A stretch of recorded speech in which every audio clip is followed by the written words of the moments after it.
வணக்கம். இது எஃப்ஐஆர். நாட்டின் பல்வேறு இடங்களில் நிகழ்ந்த குற்றங்கள் மற்றும் அதன் பின்னணி பற்றிய தொகுப்புகளை பார்க்கலாம்.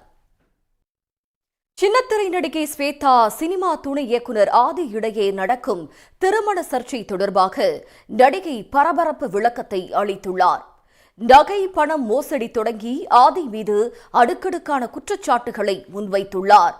ஆதியிடமிருந்து விவாகரத்து கேட்டு வழக்கு தொடர்ந்திருப்பதாகவும் அவரை நம்பி யாரும் ஏமாற வேண்டாம் என நடிகை ஸ்வேதா கேட்டுக் கொண்டுள்ளார்.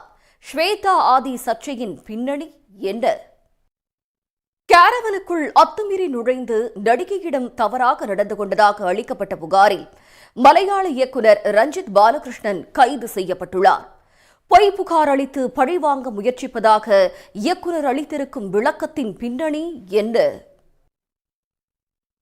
பாலிவுட் நடிகை ரிச்சா சட்டாவின் எக்ஸ்தல பதிவுக்கு டெல்லி உயர்நீதிமன்றம் கடும் கண்டனம் தெரிவித்துள்ளது.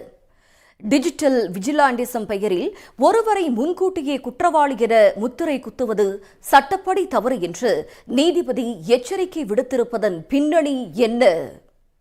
இத்துடன் எஃப்ஐஆர் நிறைவு பெறுகிறது. நன்றி, வணக்கம். செய்திகளாக காண்போம். இனி முக்கிய நிகழ்வுகளை விறுவிறு செய்திகளாக காண்போம். தமிழ்நாட்டில் பெரும்பான்மை கிடைக்காவிட்டால் தாவிக தலைவர் விஜயுடன் பேசி தேசிய ஜனநாயக கூட்டணி ஆட்சி அமைக்கும் என ஒன்றிய அமைச்சர் ராம்தாஸ் அத்வாலே கூறியுள்ளார்.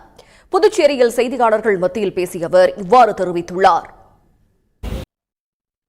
தமிழ்நாட்டில் செயல்பட்டு வரும் 60 சுங்கச்சாவடிகளில் நள்ளிரவு முதல் சுங்க கட்டண உயர்வு அமலுக்கு வந்துள்ளது.